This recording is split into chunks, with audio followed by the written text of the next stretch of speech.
Ecco la sorridente e bellissima avvolta nel vessillo di San Marco. Anna Zonta, 28 anni, studentessa di Borso del Grappa, è uno dei simboli delle donne venete del calendario realizzato da Raise Venete per raccogliere fondi in favore delle popolazioni della Riviera del Brenta devastata dal tornado dell'8 luglio scorso.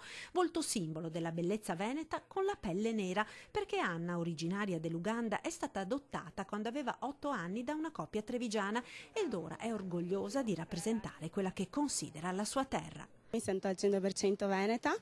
Io sono originaria dell'Uganda, però essendo cresciuta da genitori veneti e ovviamente ho acquisito la cultura veneta e ad oggi posso totalmente ritenermi appartenente a questa identità che ritengo mia e di tutte quelle persone che nascono qui. Liceo a Bassano, Università a Padova, Anna sta per laurearsi in giurisprudenza con una tesi proprio sullo ius soli e condivide appieno lo spirito che ha portato alla realizzazione del calendario, lontano da qualsiasi messaggio politico. Vogliamo promuovere quei messaggi di pace, di libertà, di identità che lancia questa bandiera, la bandiera di San Marco, una delle poche al mondo, l'unica al mondo, che c'è scritto la parola pace chiaro e bene impresso. E così, simbolo del Veneto, diventano anche altre 11 ragazze. Una esibisce orgogliosa il pancione avvolto dal glorioso gonfalone di San Marco. Il calendario sarà distribuito nelle edicole da fine novembre.